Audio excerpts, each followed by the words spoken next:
on the Conservative talking point, so I praise him for that. Mr. Speaker, it's a pleasure today to rise and support Bill C-29. This legislation, once passed, will implement Budget 2016. I would like to take this opportunity to briefly highlight some of the important aspects of Budget 2016. Mr. Speaker, Canadians are willing to work hard to build a better future for themselves, for their children, and for their grandchildren. They want a government to work with them to make that goal a reality. Budget 2016 does just that. This budget focuses on the economy, on creating jobs, on strengthening the middle class, and on helping those working so hard to join the middle class. I think all of us in the House can agree. Every Canadian deserves a real and a fair chance at success. Let's take a step back in history, if we may, Mr. Speaker. For generations, Canadians worked hard under the belief that that hard work would be rewarded. Canadians believed by working hard, they would get ahead.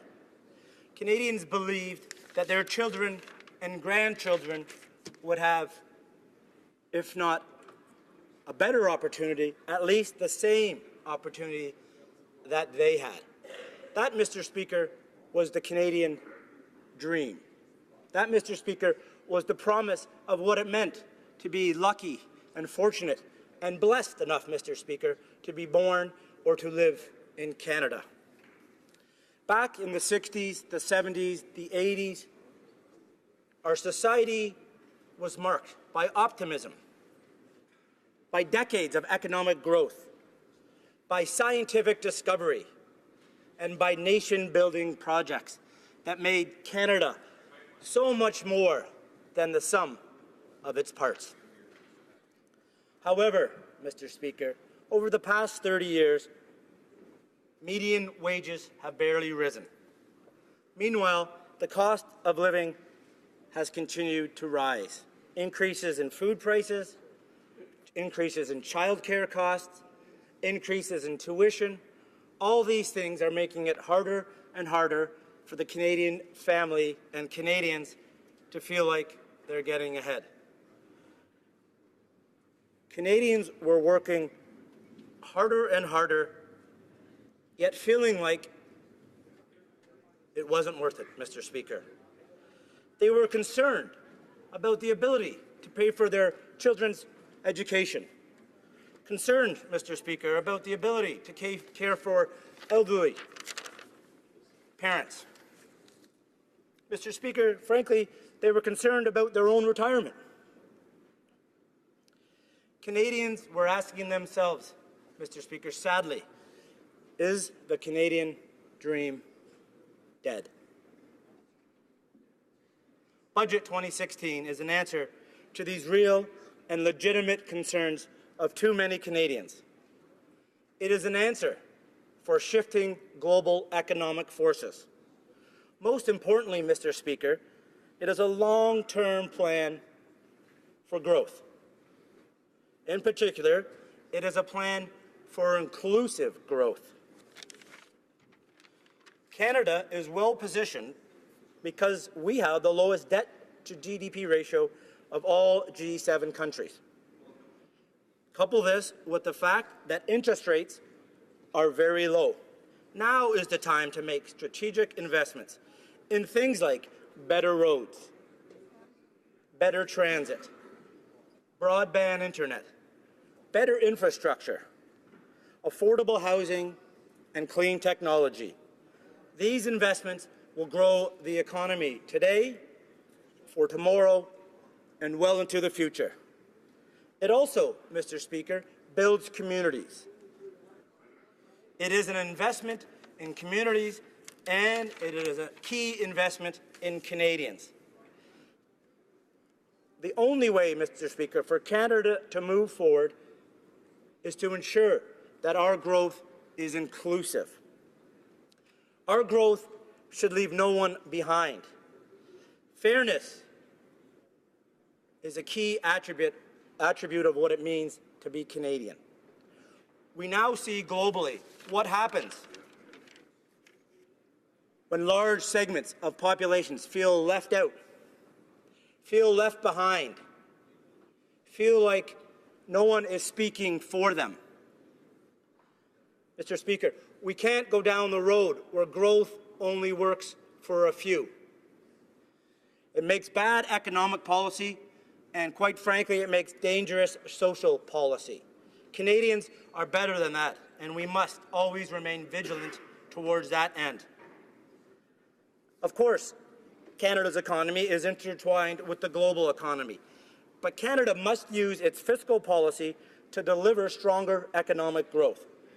In the words of the IMF, for the G20 finance ministers and central bank governors meeting in February of this year, a comprehensive approach is needed to reduce over-reliance on monetary policy. In particular, near-term financial policy should be more supportive where appropriate and provided there is fiscal space, especially through investment that boosts both the demand and the supply potential of the economy. I couldn't agree more, Mr. Speaker, and I hope this is an appropriate opportunity to advise you, Mr. Speaker, that I'll be splitting my time with the member from Joliette. We know that wages are not growing at the rate Canadians had been accustomed to. We know more and more Canadians are feeling no matter how hard they work, they won't get ahead. On top of this is the fact that global growth continues to slow and that market volatility is rising. Emerging market economies are slowing. All of these factors make it incumbent that we invest now in infrastructure, in innovation, in our communities, in our country, and most importantly, in Canadians. There can be no doubt that investment is needed, and it is needed now. I would like to highlight a few of the key investments that I think are an important part of Budget 2016. First of all, Mr. Speaker, on December 7th, 2015, 1 year ago tomorrow, as one of our first acts, this government introduced a tax cut for Canada's middle class, which benefited nearly 9 billion Canadians. We've heard colleagues talk about the benefits of the Canada Child Benefit. We've heard about the important investments in CPP expansion. We moved the retirement age back to 65. The GIS has been increased, Mr. Speaker. These are some of the key features of Budget 2016. But what I'm very enthused about, Mr. Speaker, is the budget shows a great commitment to youth. Historically, parents have told their children, if you want to succeed, stay in school.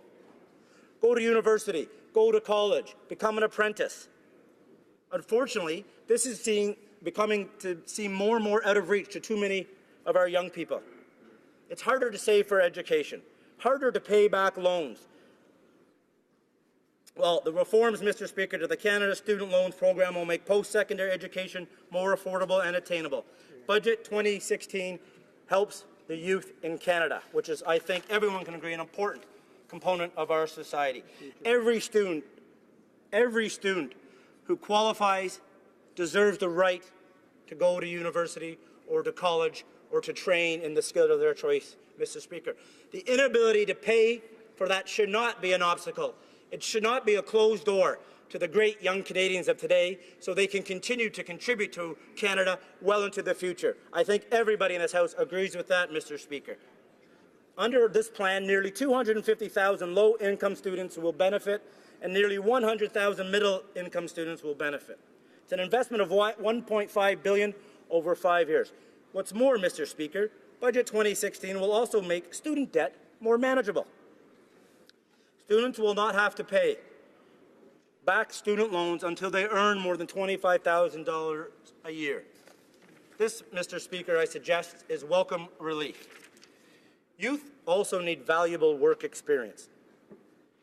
You know the age-old dilemma. You can't get the job without the experience, but you can't get the experience because you can't get a job. Well, this government, Mr. Speaker, has committed another $165 million into the Canada Student Jobs Program, which is fantastic. It gives youth an opportunity to get the experience and the job skills they need to continue to be contributing members of society. And lastly, Mr. Speaker, I want to briefly highlight this government's investment in innovation. This budget will establish Canada as a centre of global innovation. We must empower our creative and entrepreneurial Citizens and this budget will do exactly that by working in partnership and coordination with the private sector, provinces, territories, municipalities, universities and colleges, and the not-for-profit sector.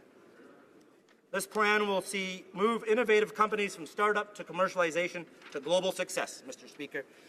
Canada is at its best when every Canadian has the opportunity to reach his or her full potential, and a long-term economic growth that is fair and inclusive will do just that.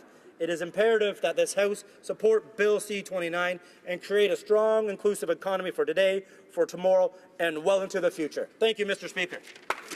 Questions and comments. The honourable member for Oxford. Thank you, Mr. Speaker.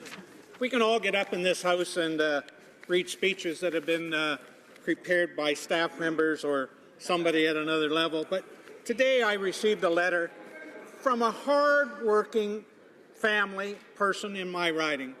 This lady is married, has 2 children, one of whom is autistic. Her husband makes less than $40,000 a year. She works driving a school bus for $68 a day, and she asked a simple question at Christmas time. If we're already cutting out gifts, birthdays, TV, cell phone, toys, trips, food, clothing, home repairs, and medical treatments for the sake of not going bankrupt or totally poor, how on earth do you expect us and others like us to survive if this carbon tax is actually applied? And I think it's an appropriate question that we all need to ponder, and I wonder if my friend across the aisle would answer that. The honourable member for Newmarket, Well, Aurora. I want to thank the honourable member for Oxford for that question. First of all, if he will indulge me, I'll show him that my notes were actually handwritten by myself. So I don't know where he thinks there's a staff writer working for me. We don't have the budgets, I think, that our Tory friends do for their staff members. But in any event, I do empathize with anybody that's in a position of hardship, Mr. Speaker.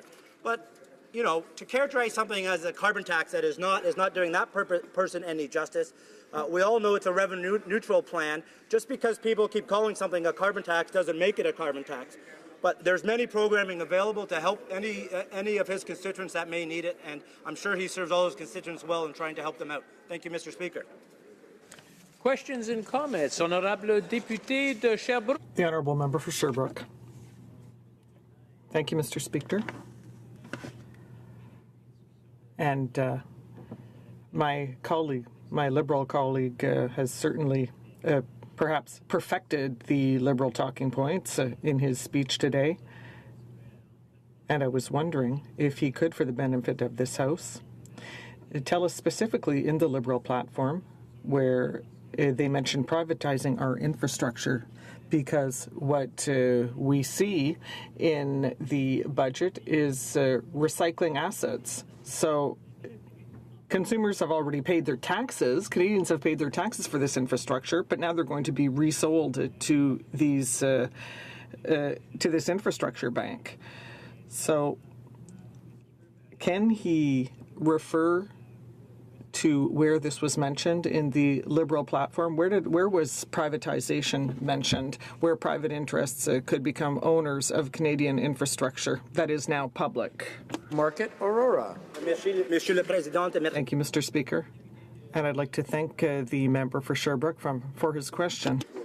We've talked about it during the campaign. It is in the platform. But the overarching thing here is the theme of the NDP that they hate the word private. They hate any involvement of the private sector.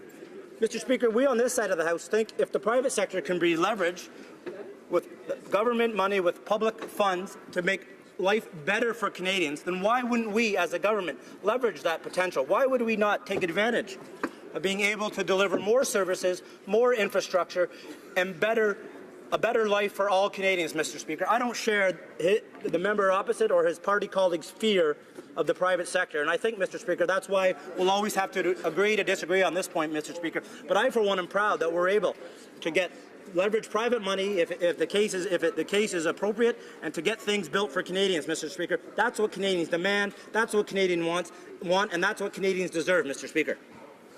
Questions and